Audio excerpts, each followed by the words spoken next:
Buenas noches. No pueden imaginar ustedes la inmensa tristeza que siento hoy al presentar este programa. Alrededor de mi tía Gloria, de su esposo Luis Carlos Galán y de sus hijos Juan Manuel, Claudio Mario y Carlos Fernando, ha girado la mayor parte de la vida de mi familia. Personalmente tengo que decir que las cosas más importantes que aprendí en la vida me las enseñó Luis Carlos. Y una de esas cosas, precisamente, era que cada persona, humilde o no, importante o no, tiene muchas cosas que enseñarnos.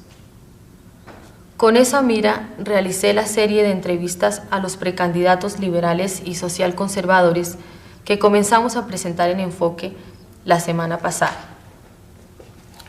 pensando que por su actividad política, tanto Luis Carlos como sus compañeros de contienda tienen mucho que aportarnos sobre su manera de ver la vida. El valor de esta entrevista tal vez no está representado en que esté inédita o en que sea una de las últimas entrevistas largas que concedió en su vida. Está representado en las inmensas enseñanzas que contiene. Unas enseñanzas que he querido hoy compartir con todos ustedes.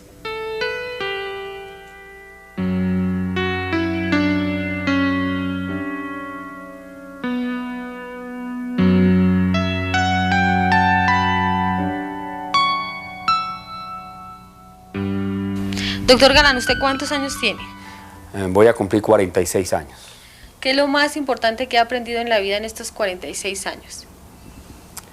A tener paciencia, a esperar, aprender a esperar y comprender que las cosas no se producen de la noche a la mañana, sino que todo tiene que ver con procesos y factores que influyen en los acontecimientos y en las posibilidades de acción, que uno puede inducir cosas, pero que tiene que aprender a conciliarlas con los factores objetivos que influyen en los procesos individuales y sociales. Si hay alguna cosa que a usted le hubiera gustado aprender antes de tiempo, que le hubiera facilitado la vida, ¿cuál sería esa cosa? Hubiera querido desde el comienzo haber sabido más de historia de Colombia y del mundo. Durante los últimos 20 años he leído mucho sobre historia, pero hubiera querido tener esa información desde que emprendí el camino.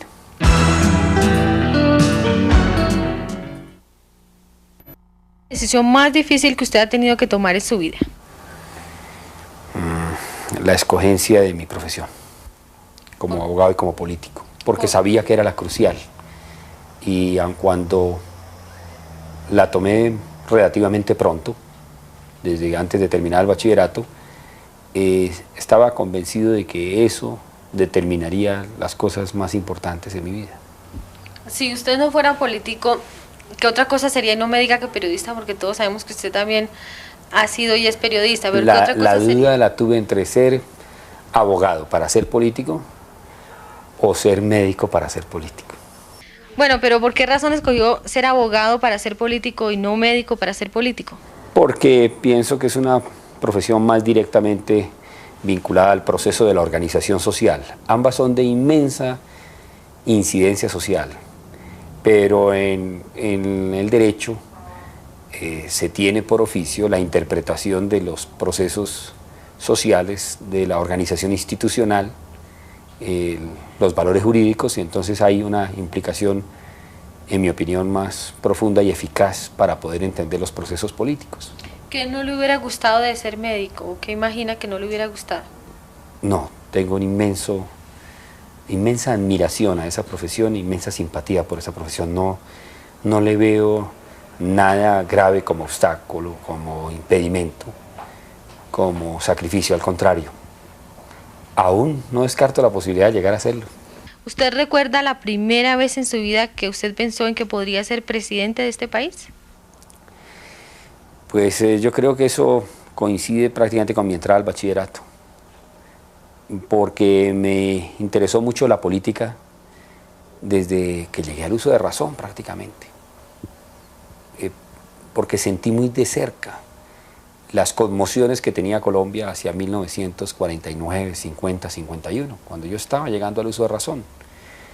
Y eso me motivó, entendí que no me podía ser indiferente jamás lo que ocurriera en el país. Especialmente lo asocio con el primer viaje de Bucaramanga a Bogotá en marzo de 1949. En aquella época ese viaje se hacía por etapas. Uno viajaba a Bucaramanga, Barbosa, Barbosa, Bogotá, porque era así de prolongado el camino y de mala la carretera. Y en ese recorrido nos detuvieron varias veces retenes del ejército y de la policía. Y allí palpé por primera vez la anormalidad de las condiciones en que se vivía en Colombia. Bueno, pero ¿usted se acuerda a quién le comentó yo quiero ser presidente de este país por primera vez? Pues sí, a varias de las niñas que me gustaban antes de terminar el bachillerato. ¿Y qué le decían? Yo creo que no creían. ¿Se las ha encontrado después? Pues hace muchos años no las veo. Bueno, pero todo el mundo cuando es bien niño tiene una idea muy clara de lo que quiere ser cuando adulto. ¿Usted qué quería ser? Bueno, más que ser presidente de la República, y además sigo convencido de que eso es relativo, lo que siempre me gustó fue actuar en la vida política, influir en el proceso de la sociedad, trabajar por Colombia. Siempre me ha interesado trabajar por Colombia. Nunca me he sentido satisfecho sobre lo que es mi país, sobre el papel que tiene en el mundo, sobre las características de su organización social, su nivel económico, su nivel de desarrollo. Mi primer móvil está ahí, en la inconformidad con eso, que hemos nacido en un país con problemas, con obstáculos, atrasado, con limitaciones, también con grandes posibilidades. Y me apasiona la opción de trabajar porque esas posibilidades se desarrollen y porque eso implique un progreso para Colombia y para que Colombia tenga un papel mucho más importante ante el mundo y ante sí misma. Esa ha sido en verdad la idea fuerza más importante para mí, más que la aspiración personal de llegar a ser presidente de la República. Para mí la presidencia de la República, como el Senado, como un ministerio, como la tribuna periodística, son instrumentos. Lo que interesa es el objetivo, y el objetivo para mí es ese, la transformación de Colombia, la modernización del país, su desarrollo. ¿Usted cómo actúa cuando tiene que tomar una decisión bien difícil, una decisión realmente difícil en la que hay de por medio la vida de personas o la seguridad nacional? ¿Cuál es su manera de actuar en ese caso?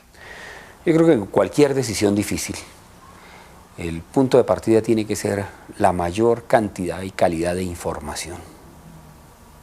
Buscarla para tener los más completos elementos de juicio, sin que uno pueda esperar que le llegue la información absolutamente perfecta y completa, porque si no, nunca podría tomar la decisión. Pero sí tener la tranquilidad y la serenidad necesarias para, al llegar, los más completos de elementos de juicio cuando se va a tomar una decisión, que es responsabilidad de uno. Y si se equivoca, si se da cuenta al poco tiempo de que usted se equivocó, ¿qué hace? Pues afrontar las consecuencias y la responsabilidad de la equivocación, pero pienso que lo importante es estar uno con la conciencia tranquila sobre el grado de convicción que tuvo al tomar la decisión. Hablemos ahora un poquito de lo que es el oficio del político, de todo lo que implica una carrera política para usted, para su personalidad, ¿qué es lo más difícil de hacer? No, para mí lo más costoso, pero eso es relativo porque también hay unas grandes compensaciones, es el sacrificio que implica en la vida privada, el tiempo que uno quisiera estar con su familia, con sus hijos, con su esposa, con las personas con las que cultiva una vida fundamentalmente sentimental. Uno quisiera mucho más tiempo para eso, más tranquilidad. Y los ratos que tengo de ese estilo, pues los gozo mucho. Me gusta la tranquilidad, la paz. Además lo tengo por temperamento, el deseo de la tranquilidad y de la paz. Y si usted le diera un consejo a un joven político, por ejemplo de Bucaramanga, donde usted nació, se lo encontrara a usted y le dijera, doctor Garan, aconséjeme cómo hacer para llegar a donde usted está, ¿qué consejo primordial le daría? Que lea y estudie mucho historia. Ese es el punto de partida, porque entonces se entiende mucho más el sentido del momento histórico en que uno vive. Se aprecian más los esfuerzos de generaciones anteriores, los procesos que se han cumplido por otros pueblos. Ninguna nación repite los pasos de otra, pero hay afinidades en las circunstancias de maduración, de crecimiento de la conciencia colectiva, de desarrollo de las instituciones, de desarrollo político, y todo eso ayuda muchísimo. Sigamos hablando de lo que implica ser político. Usted es uno de los candidatos más escoltados que hay en este país. ¿Cómo es vivir con una escolta? Cuéntele un poquito a los televidentes cómo es su relación con los escoltas, cómo se vive con tanta gente cuidándola a usted. Bueno, yo soy quizás el escoltado más antiguo de Colombia, porque tengo escolta desde 1981 con carácter permanente, por diversas circunstancias de riesgo, que son de, llamémoslo así, de interés público. Y por otro lado, cuando fui ministro de Educación también viví episodios y circunstancias que hicieron necesario tener una protección de ese estilo. Pues más o menos estoy acostumbrado. Tengo la mejor impresión de quienes me han acompañado, de su buena voluntad, de su espíritu de sacrificio. Aprecio mucho esa actitud. Ha habido decenas de jóvenes escoltas, porque la inmensa mayoría son personas muy jóvenes. Y siempre procuro inculcarle la idea de que el riesgo lo estamos corriendo todos al tiempo, y que no es solo el mío, sino también el de ellos, y que todo eso nos impone estar alerta, estar organizados, disciplinados. Tengo inmenso reconocimiento a quienes me han acompañado todos estos años sin considerar horarios, sin considerar esfuerzos para protegerme. Pero cuénteme un poquito cómo es la relación suya con ellos. ¿Son ya amigos? ¿Cómo se tratan? Cuénteme un poco eso. Bueno, hay algunos que lo han sido por varios años, y con ellos existe un grado de confianza recíproca, una relación sencilla, cordial, sencillamente, sin más implicaciones. Procuro defenderles el estado físico, y a veces subo escaleras para asegurarme que ellos también lo hagan y se mantengan en buena forma. ¿Y qué le dicen? No, se divierten por eso. Ya que estamos hablando de la gente, cuénteme de alguna ocasión en que alguien se le haya acercado a usted en sus giras políticas a comentarle algo, a preguntarle algo, y eso haya resultado inolvidable para usted. El episodio máximo, yo creo que insuperable para mí, lo viví en Landázuri, en Santander, después de una manifestación que tuvo lugar casi a las 8 de la noche, en un sábado, durante el cual todo el día había estado recorriendo pueblos en la provincia de Vélez y en las cercanías de Cimitarra, en el Carare, en Santander. Dos campesinos me hicieron planteamientos fundamentales. Uno me dijo: ¿qué hacemos nosotros? Para la guerrilla somos delatores del ejército, y entonces nos maltratan. Y para las Fuerzas Armadas somos cómplices de la guerrilla y también nos maltratan. A mí fue muy profunda el planteamiento de este campesino, y lo que eso reflejaba de la naturaleza de nuestra crisis y la encrucijada en que estamos los colombianos, o hemos vivido por muchos años. Y en esa misma reunión otro campesino, muy modesto, de lo más humilde que hubiera podido encontrar, me dijo: doctor Galán, yo antes que liberal soy colombiano, pero antes que colombiano soy un ser humano. Me parece que ese campesino le puso la jerarquía de vida a las cosas y a la razón de ser de todos estos esfuerzos, que no tienen sentido si no están al servicio de la humanidad, del ser humano, no al culto simplemente a un partido, a una bandera, ni siquiera a un país. Hay cosas todavía mucho más profundas de por medio en la organización de la sociedad, y eso me lo señaló muy bien un campesino muy modesto de Landázuri. Es posible que usted no llegue a ser presidente de este país, no le digo en el 90, sino que realmente nunca en su vida llegue a ocupar ese cargo. ¿Qué va a hacer de su vida entonces? Bueno, esa pregunta la he contestado muchas veces, pero la contesto de nuevo. Yo me guío más por el ejemplo de personas como Uribe, como Herrera, como Gaitán, que nunca llegaron a la presidencia de la República, pero de la sociedad, y me parece esa una meta más importante y significativa que la otra, lo cual no quiere decir que me sea indiferente la posibilidad de ser presidente de la República, ¿no? Estoy convencido de que ese es el primer instrumento, el más poderoso para servir al país, para trabajar por unos ideales políticos, pero no el único. Si no se da, pues ya veremos qué desarrollo tienen las cosas. No creo que valga la pena preocuparme por eso cuando estoy en una lucha con una opción grande de victoria, y en donde el tema que debo pensar no es qué voy a hacer si no soy presidente, sino qué voy a hacer ahora que voy a ser presidente y que me esperan tan múltiples responsabilidades en un momento tan especial como el que vive el país. Prefiero dedicarle todas las energías a pensar en eso. Bueno, pero entonces, ¿quién fue el que les dijo en el colegio o en la universidad que ustedes podían aspirar a ser presidentes? No, nadie. Esas cosas no se dicen. Normalmente esas son cosas muy personales, esos son procesos muy individuales. No hubo, en la Javeriana pues siempre ha habido interés por la política. La Facultad de Derecho es una facultad con mucha influencia conservadora. A mí eso me sirvió porque me puso en un escenario de lucha desde el primer día de la universidad. Yo entré en confrontación civilizada con mis condiscípulos y así transcurrió toda la carrera, los 5 años de estudio. Nos sirvió a todos para moderar el sectarismo, porque todos teníamos el estigma del sectarismo de la década de los 50 y comienzos de los 60, pero cada uno naturalmente con su propia vocación. Por la Javeriana también han pasado muchos liberales. Menciono uno que fue presidente de la República, D'Alessio Líbano Aguirre, y eso indica que en la Javeriana ha habido espacio para muchas posiciones ideológicas. Pero ¿cómo es el espíritu javeriano si usted lo compara con el espíritu uniandino que domina este gobierno? No puedo hacer la comparación, porque si bien yo he ido muchas veces a los Andes a dictar conferencias, a hacer debates, no puedo presumir de que conozca el espíritu de la universidad, que solo se puede conocer o como profesor o como estudiante. Entonces yo no, sería arbitrario en cualquier comparación. ¿Y hay un estilo javeriano o no hay?